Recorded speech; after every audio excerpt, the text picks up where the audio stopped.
Meus amigos, vamos então passar à primeira mesa. Vai começar por intervir o Sr. Bastonário Dr. José Miguel Júdice. Eu suponho que ele não precisa de apresentação, toda a maneira eu vou recordar, enfim, para os mais jovens que poderão não estar ao corrente.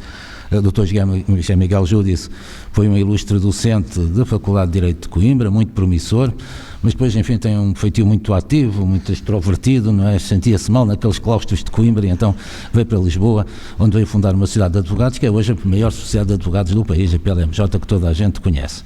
E no domínio da advocacia, o Dr. José Miguel Júdice atingiu, enfim, os píncaros, os everestes, na verdade foi ilustre bastonário também da Ordem e por aí fora. Depois, enfim, sossegou um bocadinho, não é? E neste momento dedica-se à arbitragem, penso que pode ser considerado o maior árbitro português, não é? Com, enfim, um currículo, como se diz em linguagem camoniana, nas 7 partidas. Só tenho 1,77 m, ou vinha um bocadinho mais alto. Mas não precisa de saltos altos, seja descansado, está muito bem assim.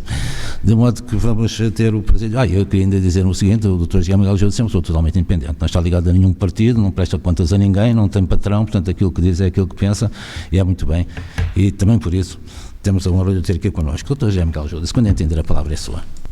Muito obrigado, Sr. Professor. Eu queria começar por agradecer a honra que me fazem a colocar-me a falar num sítio onde fala gente que sabe o que diz. Eu fui acolhido por esta universidade quando, por razões, para além da minha possibilidade de controle, de sair de Coimbra, continuo muito ligado, efetivamente, e agradeço sempre muito à Faculdade de Direito de Lisboa ter-me dado trabalho. Depois a vida levou-me para outros lados, para a advocacia. Hoje em dia já também não sou advogado e, portanto, vou tentar fazer uma reflexão sobre os aspectos políticos do problema, digamos assim. Ora bem, vou ser muito esquemático porque é o que se pede, penso eu, de uma perspectiva global inicial. Primeiro, qualquer reforma legislativa começa por ser um projeto político, mesmo quando se pense que não o é. E qualquer projeto político dirige-se a um público-alvo. No tempo da monarquia absoluta, o público-alvo era o soberano absoluto. No tempo das monarquias iluministas, já não era só o soberano absoluto, era também aqueles que criavam a opinião iluminada, os salões. Hoje em dia, continua a haver grupos específicos a que se dirige, mas fundamentalmente os projetos políticos e as reformas dirigem-se a um público-alvo que é o eleitorado, que são os representados no sistema representativo. Claro, quando há um projeto para apresentar que justifica uma reforma política que se dirige a um público-alvo, há sempre, naturalmente, uma dose de encenação, de prestidigitação, de ilusão e de persuasão clandestina. Isto é, qualquer projeto político tem, evidentemente, de convencer as pessoas a que se dirige. E, portanto, é encenado, é perfeitamente normal. Isto não é uma categoria axiológica, isto é a realidade, portanto, não é bom nem é mau, é mesmo assim. Segundo capítulo desta minha curta reflexão, entremos então no pacote da habitação e usemos o paradigma colocado na praça pública pelo professor Marcelo Rebelo de Sousa, que é também, como julgo que todos sabem, Presidente da República, e a teoria da Lei Cartaz. Ora bem, é que realmente o pacote da habitação vai um pouco longe demais, em relação à média, digamos assim, na encenação da proposta de reforma com base no projeto político. E por isso é possível, em minha opinião, fazer uma análise numa ótica de dever ser, isto é, quando se sai um bocadinho da prestidigitação normal, é razoável que haja uns que gostem, outros não gostem, uns que se irritem, outros que não se irritem, uns que se ofendam e outros que se alegrem. Bom, estou a falar, evidentemente, dos aspectos mais controversos. E para além da manipulação fiscal, que também é muito importante, eu falaria do arrendamento forçado de casas devolutas, da entrada do Estado no mercado grossista do arrendamento e em atuações across the board contra o alojamento local, para, em termos de políticas públicas, forçar os titulares dessas residências ou dessas habitações, ou desses espaços habitacionais, a mudarem para o arrendamento de longa duração. Ora bem, o Presidente da República já declarou, e eu vou citar, que o pacote é inoperacional e que é uma lei cartaz, isto é, leis que aparecem a proclamar determinados princípios programáticos, mas a ideia não é propriamente que passem à prática. Isto é a opinião política do Supremo Magistrado da Nação, que tem duas qualidades que o ajudam a refletir. Uma, ser professor desta casa, e, portanto, aprendeu a pensar aqui. E, em segundo lugar, o ter uma vida longa de comentário da realidade política, que também o ajuda a ver as coisas, às vezes, de uma forma um pouco mais aberta. Bom, por outro lado, os portugueses também, de alguma forma, já se pronunciaram, com todo o desconto que se tem de dar em relação às sondagens, que são fotografias mais ou menos exatas. Em todo o caso, 74% dos portugueses acham que estas medidas não vão resolver o problema da habitação. 59,2% não concordam que seja possível o arrendamento forçado de casas devolutas. 75% acham que o Estado não vai conseguir gerir essas casas devolutas e 47% acham que o Governo é o culpado da crise da habitação. Então, isto é uma fotografia do que, bem ou mal, os eleitores, os tais representados, pensam deste projeto que se concretiza numa reforma. No fundo, se o Presidente da República está a ver bem, eu compararia este pacote a um outdoor. O outdoor, quando eu era mais novo, a cidade estava pejada de outdoors, mas ainda há. E a melhor definição de outdoor que eu alguma vez ouvi é que o outdoor é um grito na parede. Isto é, nós vamos a passar e qualquer coisa nos grita e nós olhamos. Bom, o pacote, na minha opinião, é isso tudo, mas não é provavelmente muito mais do que isso. Mas não nos esqueçamos que estamos perante uma proposta de reforma legislativa que é um projeto político. Isto é, esta proposta de reforma nasce de um projeto político, como já disse há pouco, é abstrato.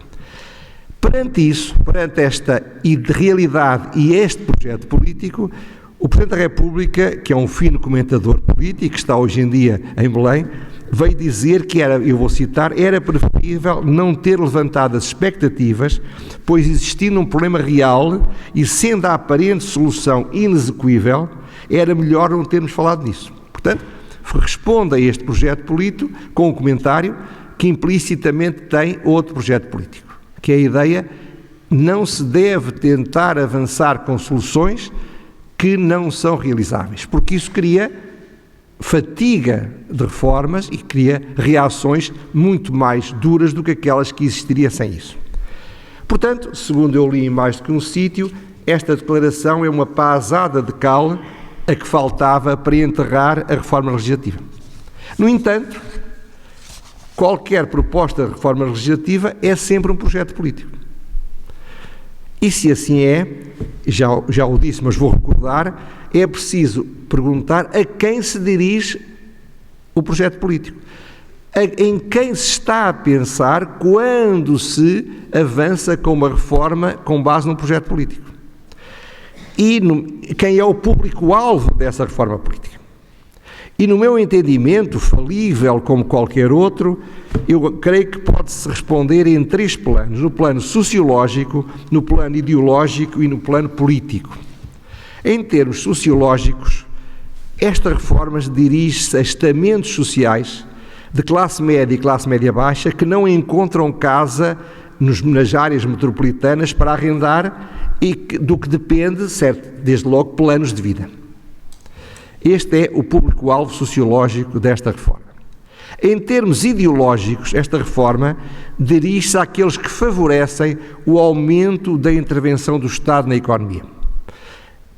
São aqueles que consideram que no modelo, digamos, mais justo, mais eficaz e mais correto do ponto de vista ideológico, o Estado deve ter serviços nacionais que devem resolver ou procurar resolver as necessidades fundamentais dos portugueses, e a iniciativa privada deve ser subsidiária no sentido, deve existir se, na medida em que e até quando um sistema estatal de enfrentamento desses problemas não possa cobrir totalmente o território. É o paradigma de uma certa visão do Serviço Nacional de Saúde, é o paradigma de uma certa visão do Serviço Nacional de Educação, e este programa Mais Habitação pode ser entendido em termos ideológicos como uma tentativa de criar um Serviço Nacional de Habitação. Isto é, criar uma intervenção forte do Estado na resolução de problemas fundamentais dos portugueses, quais são o ter um teto onde possa viver. Em termos políticos, o público-alvo deste projeto político, que se concretiza numa reforma, são os 47% dos portugueses que acham que a culpa da crise da habitação é do Governo. Pode ser verdadeiro, pode ser falso, pode ser correto, pode ser incorreto. Não estou nesse plano. Estou apenas a dizer, se há 47% dos portugueses que acham que a culpa é do Governo, o alvo deste programa é que esses 47% diminuam, isto é, cada vez haja menos pessoas que culpem o Governo. E quem é que podem culpar? Bom, a sondagem fazia a pergunta. E em segundo lugar, com cerca de 1/3 da culpabilidade estão os bancos, 14%. Com 13,5% estão as autarquias. E com 11,7% estão os proprietários. Por isso, me parece que de um ponto de vista político, e não nos esqueçamos que as reformas são projetos políticos, faz todo o sentido que um governo que é considerado o culpado de um problema crie uma estratégia política para que no final dela ou o problema esteja resolvido, mas isso o nosso Presidente já disse que não é assim, que não se vai resolver, ou que pelo menos o público-alvo comece a pensar que o culpado do problema não está resolvido passam a ser outras pessoas. Isto é, passam a ser os bancos, as autarquias e os proprietários. Aliás, a estratégia aparente, não estou a dizer que é a estratégia real, é a culpabilizar o estamento social dos proprietários. Isto é, se os proprietários tivessem uma visão social, se os proprietários não fossem especuladores, se os proprietários fossem competentes, se os proprietários fossem diligentes, se os proprietários fizessem o que mais lhes convém, o problema da habitação estava resolvido, porque havia dezenas ou centenas de milhares de casas que entrariam no mercado a preços adequados para que toda a gente pudesse ter uma casa. Ora bem, por isso eu admito que em termos de estratégia política este pacote não seja uma reforma para ter sucesso, mas é uma reforma para fracassar. Isto é, pode um projeto político ser adequadamente servido não com o sucesso, mas com o seu próprio fracasso, desde que esse fracasso possa ser atribuído a terceiros. Desde que se possa dizer, nós tentámos tudo o que era possível fazer. Isto faz sentido do ponto de vista sociológico, isto faz sentido do ponto de vista ideológico, mas isto é uma democracia, não podemos fazer tudo o que desejamos e, nessa medida, temos de nos curvar à realidade. É inexequível. E porquê que é inexequível? Porque quem podia tornar isso execuível não vai colaborar. Não vão colaborar as autarquias, como já o disseram, aliás, isto é o problema de áreas metropolitanas, sobretudo Lisboa, Porto, já disseram que não. Não vão colaborar os proprietários, ou não vão cooperar a maioria dos proprietários.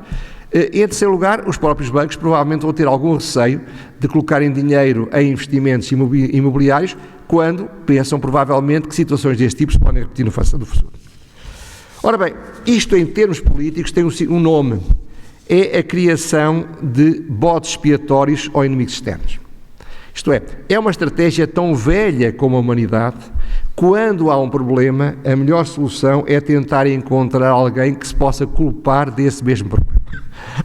Eu podia estar aqui horas, mas prometi que demorava 15 minutos apenas, a dar exemplos. Vou dar apenas 3 exemplos. Obviamente não estou a dizer que isto seja comparável aos exemplos que eu vou dar, mas o raciocínio pelo absurdo, como todos os juristas sabem, é muitas vezes um acelerador da nossa capacidade de reflexão. E eu vou dar 3 exemplos. O exemplo do incêndio do Reichstag, até vou dar um quarto. O incêndio do Reichstag teve como resultado, como sabem, a mudança qualitativa no sentido da maior totalitarismo do regime alemão no tempo do Hitler.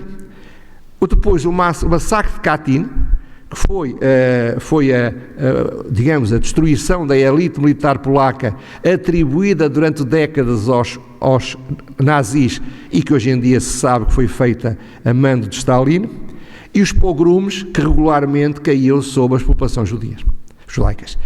Todos isso era uma forma de culpar alguém de um problema que realmente se quer colocar fora do sítio onde ele está. E dou um quarto exemplo, em português, que aliás tem uma frase belíssima de um grande amigo e professor de Coimbra, já falecido, Francisco Lucas Pires, que se refere ao chamado 11 de março de 75. Para os mais novos, foi uma tentativa de golpe de Estado, se foi verdadeira, era coxa, com todo o respeito dos coxos, entre os quais sou eu, mas, de facto, ele disse, houve uns aviões que lançaram uns tiros sobre um quartel e, como resultado, nacionalizaram a banca, porque a seguir foi feita a nacionalização da banca em Portugal. Ora bem, isto é o enquadramento que eu gostaria de fazer. Repito, não estou a julgar, estou apenas a tentar entender.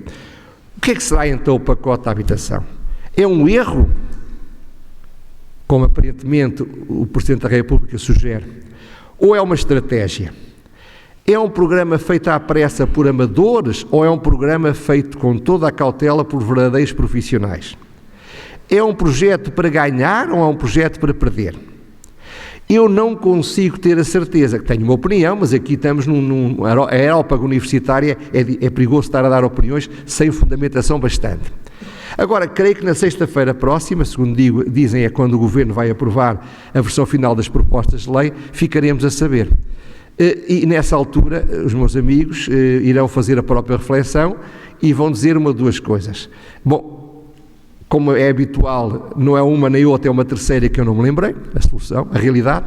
Ou eu tenho razão, isto é provavelmente uma encenação levada ao extremo, para criar uma estratégia política de substituição de culpas, ou não, é algo que é pensado com a total convicção do ponto de vista ideológico que é uma solução que pode ser conseguida e que pode ser alcançada. Muito obrigado. Fui fiel.